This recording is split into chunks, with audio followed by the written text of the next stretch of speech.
everybody to Pivot Point of View. I'm Destri Millsap along with Becky Pearson, and today we're going to talk about the recap from the clinic that Becky had this weekend. So, Becky, first tell us, what are these clinics and how did you get started doing it? Well, that's a great question. I never really thought I would go do clinics. And a little bit over a year ago, I had some people ask me if I would. And so I thought, well, I guess I can, and I wanted to focus a lot on both the horse and the rider in their wellness journey. And I also feel like horsemanship is such a big part of that. And so I sat down and basically came up with a clinic handbook that really blends all of my passions into one seminar. And it's a lot that we do in a clinic. We usually start off in the morning by doing rider health and wellness things. So I show them a few things to manage their pain, whether it's back pain, knee pain, hip pain, ways to modify exercises. How many times do you hear, Destry, that, oh, I can't do squats because my knees hurt? Right. And So you're preparing them for when they get on the horse, basically. You're giving them warm up, you're giving them like prehab type stuff to stuff they should be doing before they ride and all that stuff. yeah, and just even like ways to, if they are going to do squats, like to make sure that they get their butt back and they aren't jutting those knees too far forward. Because if you were not a weightlifter in school, like, or you've had a personal trainer or went to a physical therapist or athletic trainer, like nobody's probably taught you the proper way to squat without really, putting more strain on your knees. I also have, usually it's older women in the clinic, and a lot of times they'll have wrist pain. So like um, doing a push-up position or a plank position can bother their wrists. And so, show them ways to modify that. And then we talk about the importance of inner thigh strength when we ride. And so we work a lot on inner thigh strength. And we talk a little bit about cardio conditioning and different ways to manage that. And so a lot of it is based on my online program that I do, called Solid to the Core. And it's basically the live version of our online program, Solid to the Core, to manage back pain, posture, overall core strength to help you ride better. So that's usually what we start our morning with. And then we go into goal setting. And I used to do the goal setting first, but I felt like people were a little bit of, they don't even know what to expect from this clinic. They don't know. We haven't really talked about mental toughness at that point. And so this weekend, I changed it up a little bit and I did our goal setting closer to lunch when we were talking more about nutrition. We talked about mental toughness, what kinds of things you do to keep your mind right. And so then we sat down and we did 1 year goals. What's your current 1 year vision?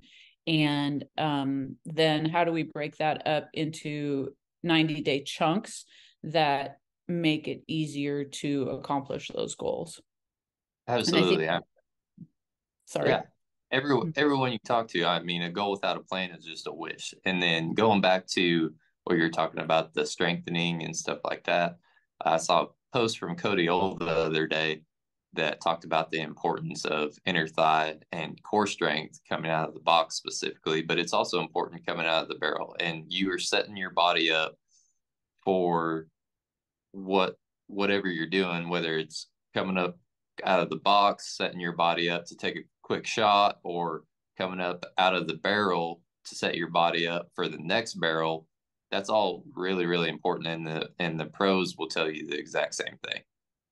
Yeah, I really think the inner thighs, are a highly overlooked muscle group, that we don't really think about strengthening as much. It's not necessarily the pretty muscle group, like the quads are pretty when you get really nice defined quads.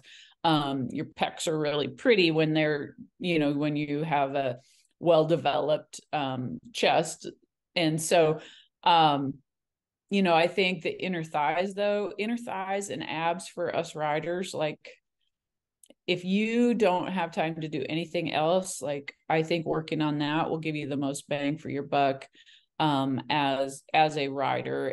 For barrel racing, I think specifically, I can't necessarily speak to how it is for tie down roping or any of that kind of stuff, but I definitely can see a huge need for it in riding in general, because that's how you stay on your horse.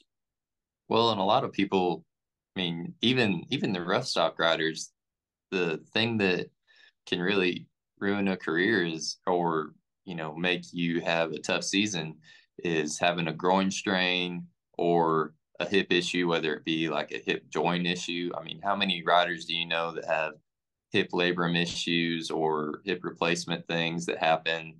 And so not only the strength of that inner thigh, but the mobility as well is important. Yeah, it was interesting. About a year ago, I went to a pelvic restoration seminar. So just how do you keep the pelvis in a good position?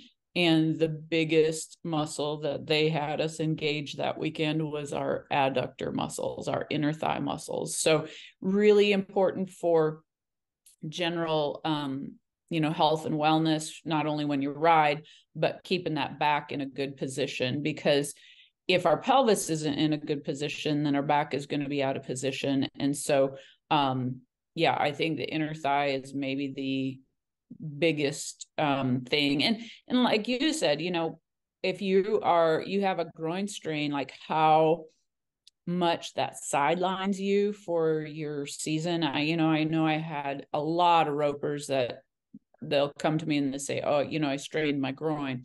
I can't do that, or I can't do that inner thigh exercise because I strained my groin.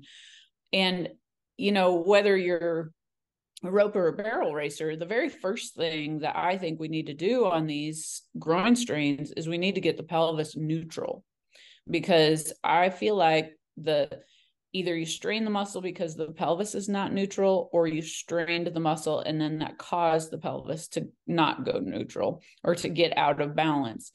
And so if we keep the pelvis in a bad position, we don't restore that, it's going to continue to strain that muscle. So the very first thing I do with my groin strain people is I get the pelvis neutral again. And then it's amazing how much quicker they can get back to activity and how much quicker that groin strain heals. And then you have to convince them that they do have to work the inner thigh so they don't strain that again. You can't do it when it's super acute because it's very difficult to work at that point, but you can start to do some gentle things early on to get it back, and then continue to progress. Just like any strained muscle, we need to work it to rehab it. 100%. And I think that having the pelvis in neutral is overlooked a lot by clinicians. And there's so many things that attach to the pelvis, whether it's your hip muscles, back muscles, and core muscles, all of those things attach to the pelvis. So it has to be in the right position for all those things to function correctly, not create imbalance on one side versus the other.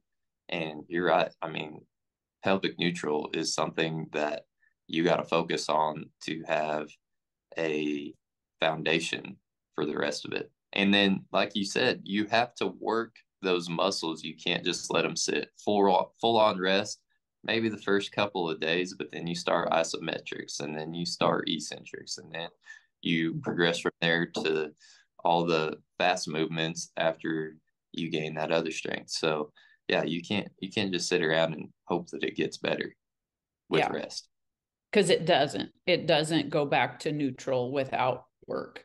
And I think one of the biggest things that I tell my people in the clinic is that pelvis, you said it, is the foundation. Okay. So if you think about the foundation of your body compared to the foundation of your house, okay, if your foundation in your house is not level, what happens to your doors, your windows, your drywall? You get cracks in your drywall, and then your doors and your windows don't open correctly or shut correctly.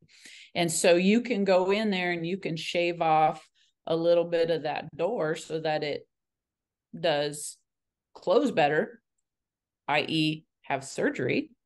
But if you never fix that foundation, what's going to happen to that door in 6 months? It's going to start sticking again because the foundation was never fixed. And so if you find yourself, man, I need surgery again, or, oh my gosh, this pain just won't go away. I just had surgery, but it still hurt. Did anybody ever help you get your foundation level?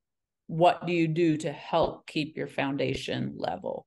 And so that, I think, is key. I'll have people come in with neck pain, and I have to kind of explain that, really the pelvis is the foundation. So, don't be alarmed if I have you doing pelvic exercises when you came into me for neck pain, because if we don't lay that foundation and get that pelvis level, neutral, then it travels all the way up the spine, all the way up to your neck, and headaches and things like that. So we have to go back and lay that foundation. And then that's also the foundation when you're a rider. That's the foundation where you connect with your horse.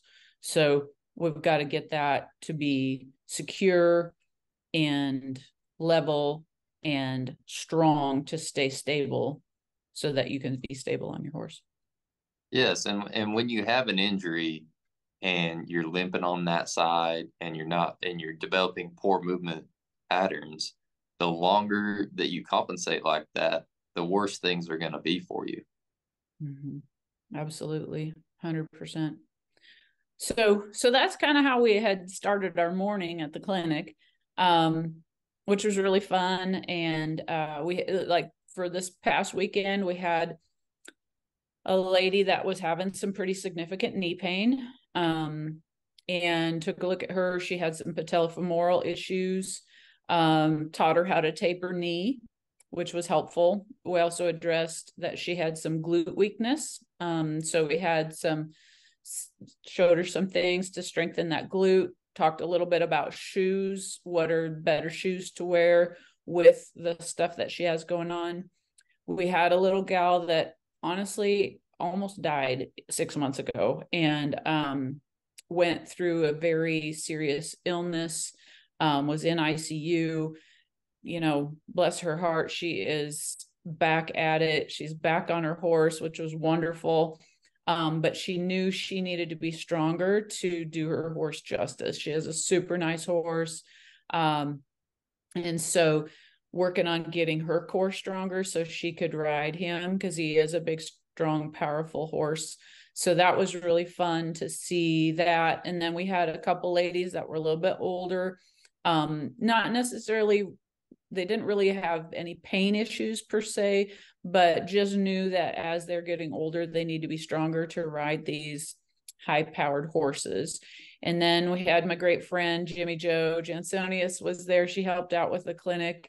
And Jimmy Jo is an inspiration. Like, this woman works so hard, and she has lost 50 pounds over the past year. She is rock solid in her body mass, and she was a great addition to the clinic.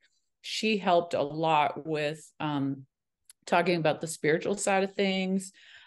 She runs the cowboy church, or she does cowboy church at a lot of the barrel races. So that was really good to have Jimmy Jo there. She helped with lunch too, so that was good. We try to do a healthy lunch. Sometimes the circumstances don't always lend itself to the healthiest of lunch if we can't, if we don't have good access to a kitchen, but Jimmy Jo did a great job of doing that.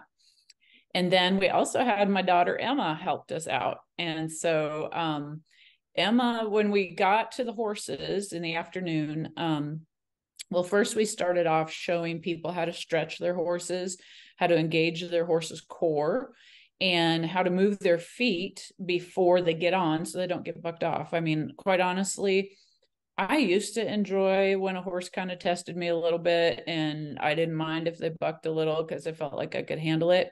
But the older I get, the less I like that. And so we showed them how to do either move their feet or lunge with respect, I think is what Clinton Anderson calls it. You know, you're not just lunging them around in circles and circles. They're only doing about a half circle around you, and then you step in front of them, you make them roll back, go the other way, step in front of them, make them roll back, go the other way. And so we had a mare there that was super, she's older, but like her owner described her as a fire breathing dragon. And so, and she really hadn't been on her very much this spring. And so we used her to demonstrate, man, that mare just, you know, she just clicked back and forth. She was a great horse to demonstrate with. And just kind of got her thinking about what we were doing, you know, first of all. And so, so then we had everybody stretch. We showed them how to stretch their horse's legs safely. We had actually Emma's horse. He kind of is a booger when it comes to the horseshoer doing his hind legs. He has had a stifle issue in the past. And so it was good. I was able to show them how to safely stretch a horse that maybe doesn't want to cooperate very well. So very good to show them that. And then we got them on the horses to show them how to engage the thinking side of their horse's brain, showed them lateral flexions, showed them one rein stops. And that mare that was the fire breathing dragon, it was amazing. I'm going to post some videos. I got lots of pictures and videos. And if you're watching this on YouTube, I'll try to insert those into our video that we post there. But this mare, I did not get a video of her the first time Tony trotted her or loped her, but like no joke, fire breathing dragon. And she's an 18-year-old mare and a big stout mare. And she just wanted to take off. And when we showed Tony how to do a one rein stop on her, the very first time, I mean, that mare probably kept walking for 5 minutes. I mean, just circle, circle, circle. And with a one rein stop, you got to make sure that their feet stop moving and they're soft on the bridle reins before you let them out of that one rein stop. And it took a long time for that mare to do it, but boy, she came around really quick. And the next time Tony did it, it took half the time. And by the third time she would do a one rein stop, that mare took like 5 steps, and that was it. And then she could actually trot in a collected manner without her pushing on the bridle reins or trying to hurry up. And she could lope in a collected manner afterwards. I mean, that was a night and day transformation. And so it was pretty cool. And it was, I think Tony really enjoyed that. You know, like I said to her, I said, now, isn't that a lot more fun to ride that lope than, you know, on this horse that is just basically trying to run off with you? And so that was great fun. And my heart was about bursting with joy because my daughter Emma was the one to teach this side of it. And so Emma's such a good riding instructor. So I'll brag on my kid a little bit here, but she's ridden a lot with Phil. She has ridden a lot with Sonia Atkins, Lisa Johnson. I mean, there's been a ton, Keisha Gracie, Keisha Ziffley. And none of those women ever were very easy on her when she was riding. I mean, we kind of joked and would call them the Nazis. Well, Emma's kind of turned into a riding instructor Nazi. Like, she'd notice if they dropped their shoulder a little bit, she'd make them go do it again. So they had good form with that. And that was probably one of the funnest parts of the clinic for me, was to watch her do her magic. So I told her she's going to be on staff now to teach the horsemanship side of the clinics. So there you go. And I agree. I mean, sometimes the mentality on them hotter horses is to just lope them until you got to lope them down or whatever. But I mean, to get their mind tuned in to where you can actually get something out of them and add value to your warm up rather than just loping them until they're hot and sweaty and wore out. I mean, wore down enough that you can do something. I know that a lot of horses, especially like growing up and stuff like that, you'd have those horses that the first mile was just awful and you just knew it was going to be. And then after that, it was fine. But to be able to get them tuned in a lot sooner than that, and even before you get on them, is a game changer. Yeah. Yeah. It was really neat to see, you know, and then just talking about just basically when you do that, you're establishing a boundary for that horse. You know, you're not just letting them go out and lope until they're tired. You know, you're drawing the line and you are saying, no, this is not acceptable for you to go any faster than what I'm asking you to do.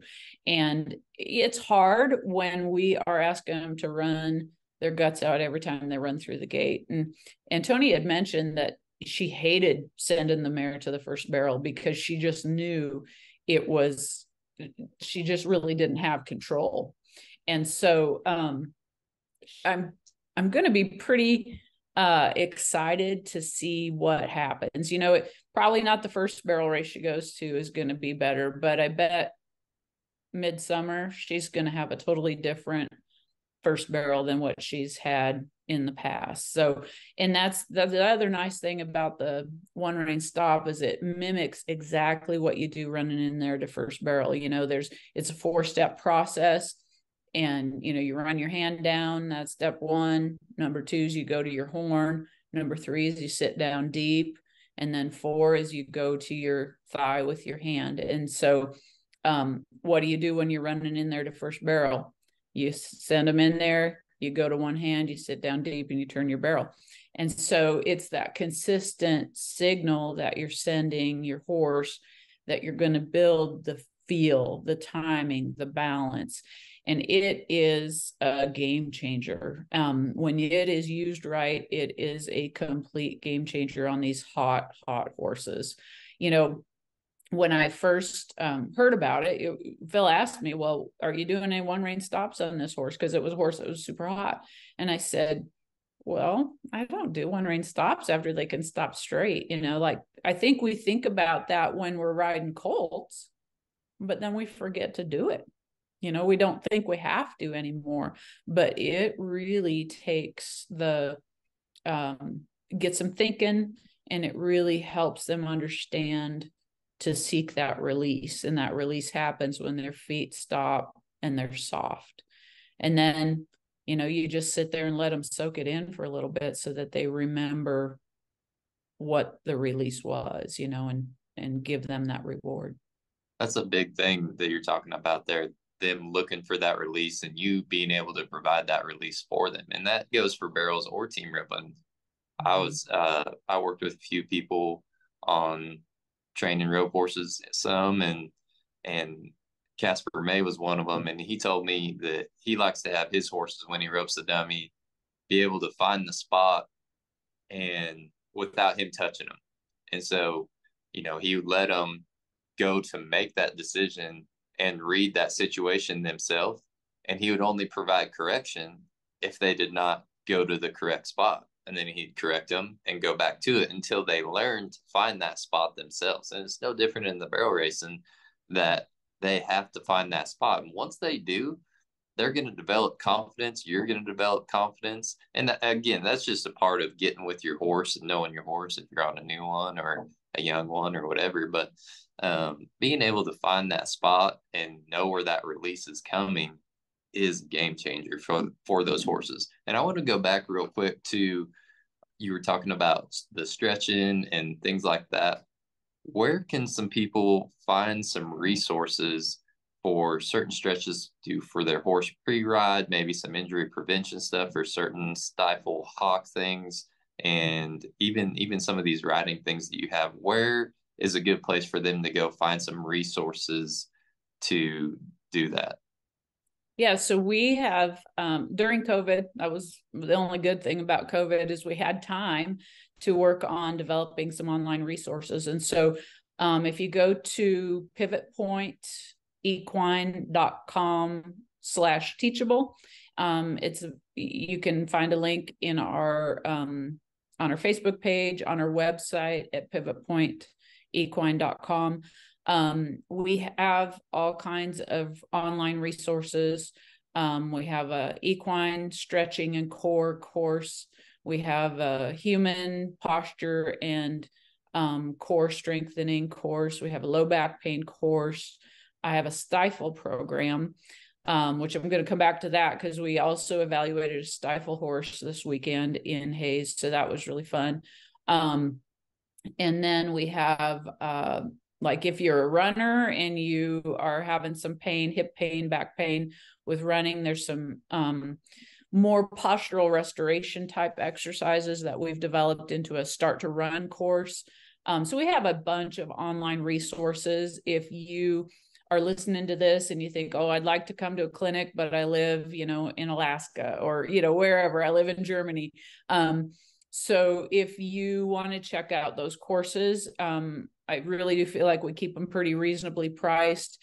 And it's been, no, it's not like being one-on-one with us, but it is, it'll get you started. And I'm always available for consultation online. We can do a Zoom or something like that. But it's been a really nice addition to the practice for people that maybe I can't get to very easily. But one of the most popular courses we have is our stifle program.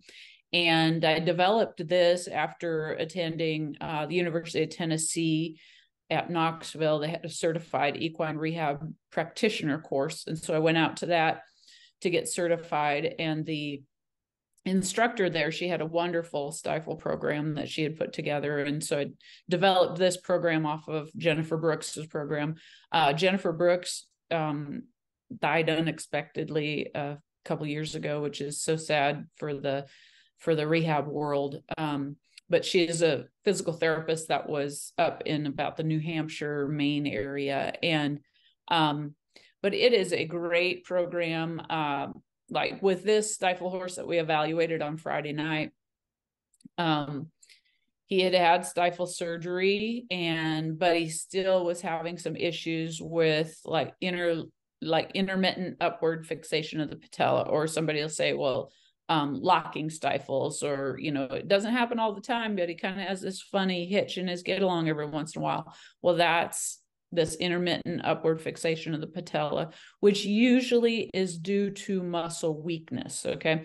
So, but you have to address, just like any other rehab, whether you're a person or an animal, we have to, get you the range of motion. So in the program, it has you doing a good stretching program for this horse to get your range of motion back. Then you do isometric exercises to help to strengthen those muscles before they're really allowed to do a whole lot of, like you can't just go out on a new post-op stifle horse and do hills. That's what everybody told you should do on a stifle horse, is go do hills. No, not until they are like ready to go back to the arena for performance, or a lot of people will send their horses to do the aqua tread, which is awesome. But how do you maintain that at home? Not most of us don't have an aqua tread there. And so this program takes you through how to get the range of motion, how to build the strength, and then how to get them back into activities that actually build the strength towards what they're going to do. So that is exciting. We did some slow motion video with that stifle horse because his owner didn't really realize how bad he was dragging his toes. And then the more he would go, the more fatigued he would get. And then he'd start getting short strided. He definitely was better than what she said he was, like a month ago. They also worked through some front feet issues with him. But there still was some weakness there. And you could tell it was more weakness because the more tired he got, the worse his gait got. So to me, he's just still lacking some strength and endurance. So that was really a nice little bonus to go in and do in the clinic, was also having that horse to evaluate. And we've talked before about proper progression, and you can't just throw them back into the fire. And there has to be a way that you gradually build them up, and just like you said, don't just go to doing hills and crazy stuff like that. Like, there is a process, just like in the rehab process. We're not going to send you out there to do full sprints off of fresh ACL rehab or something.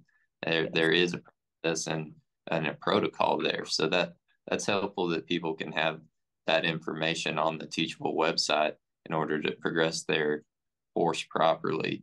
And so you mentioned a few of this. What are some of the key signs for stifle, maybe hock, things that people need to watch for? Just a few simple things that, they may not know what they're looking for. They know that there's a problem, but they might not exactly know what to look for. So what are some simple signs that people can identify in stifle and possibly hock horses? That's a great question, because a lot of times stifle issues get confused for hock issues. And so I think it's important to start palpating your horse, feel your horse's joints, feel that stifle, get a good idea for what that stifle feels like on a normal day-to-day basis. So this horse in particular, they thought at first it was hock issues. And so having a good performance vet also that can do flexions that isolate the hocks from the stifles and vice versa.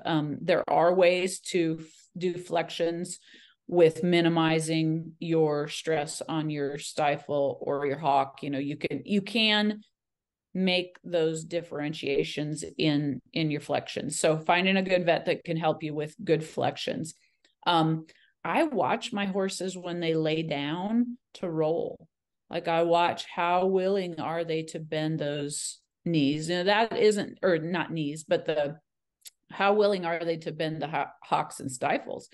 Because if they, can just plop right down, no issues, that kind of tells me. But if I kind of know how they normally lay down to roll, and then all of a sudden they're more hesitant or they don't want to roll anymore, that kind of gives you a little bit of a idea that maybe there's some soreness. Also, if they start being bad for the farrier when they go to that hind end, that can be a definite cue that there's something going on. Most of the time, your farrier will know when there's something going on before you know it, because what's that farrier doing when they're under your horse? They're kind of stretching your horse. And so that's a really good clue. The other thing that you'll see with a horse that either has stock or hock or stifle issues, they'll drag their toes. And so if you see your horse's got kind of wore off his toes, you could suspect that there's probably a stifle issue going on. Could be that they're really sore hocks, but just know that there's something going on in that hind end. There are places to palpate on your horse that will tell you whether they're stock. Again, I just want to combine it, So stifle or hock issues. Yeah, we'll shorten things up. Stock pain. We're going to create a new term that's for stifle and hock pain. But so there's certain trigger points that maybe you've worked with a vet, and they'll go along the top line of a horse, and they'll have these points that are sore. Well, they'll correlate with different parts of the body. And we do have a course online on the Teachable course that shows you a rough idea of what points will correlate with the stifles, what points will correlate with the hocks. Again, it's not intended to diagnose, but it's intended to let you have a better conversation with your vet instead of you just showing up and saying, I don't know, I think he's sore. That doesn't tell your practitioner anything, but if you can go in there and say, yeah, he doesn't want to stand very well for the farrier. He doesn't want to lay down and roll anymore, which he used to. He's sore right here. What do you think? That gives your vet or your equine PT a place to start to look. That's part of just being an advocate for your horse. They can't talk, so you have to collect information, write it down, put it in your phone, whatever you got to do, and give the vet the history for that. The history is very important for identifying pathologies in people and horses. And so you got to be that advocate for your horse, write down what they're doing, what you're seeing, where you feel they're sore at, and help that vet along to make a good decision on what kind of imaging they need and what special tests to do and what treatment to give them. I know that that's been super helpful. And when we have any talks with our vets, is just giving them a proper history, and they're able to go from there and nail a diagnosis to where you're not going to multiple vets, having multiple opinions. And if you miss a key part of history on that horse, that could help differentiate from one major thing to a different major thing. And there are some people out there that like they'll bring a horse to me and they'll say, I'm not going to tell you anything about him because I want to see how good you are. Okay. I think we could maybe save a little time if you could tell me a little bit about it, And so I, I'll roll with it a little bit and say, well, okay, this is where I see they're sore. And, so what are you seeing? Don't take that attitude with any health professional you have helping you with your horse. To me, that's, you're going to know whether they're good or not by what they do for you. And so any information you can give your vet or your equine PT, equine massage therapist, your equine chiropractor, it's going to help them and it's going to help your horse. And that's the main thing. And so, definitely the best communication that you can have will benefit everybody. The other thing is too, like if you do start noticing some soreness, start stretching. So like stretching your horse, like it's amazing to me when we find some soreness in a horse, we don't just run off to the vet with them first thing. Like we get them, if we've been slack on our stretching program, which we're human, just like everybody else, we don't have a lot of time to do this stuff all the time. But if you notice some soreness, start doing the stretching program with your horse. And it's amazing how much you're going to resolve before you have to run to the vet. So it's actually going to save you some money. I agree. And different things like performance wise too, like my horse isn't firing as hard. They're running up the fence. They're missing the barrel. They're coming out wide on this barrel. They don't feel like they're getting in the ground. They feel like they're on their front end.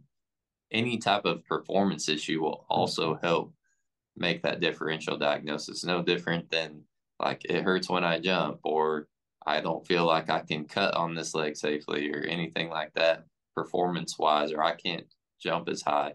Then it kind of can lead us to something else that might be going on other than where you think that you're hurting as well. And a good clinician, like if you want to find out if somebody is good or not, and you gave them all that information, they might come back with something that you didn't think of in an area that you didn't think to look. If you give them the right information, that's when you might see how good they are.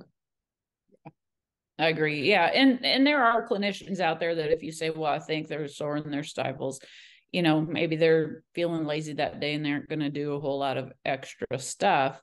But I think if you have a good clinician, they're going to do a thorough evaluation of your entire horse.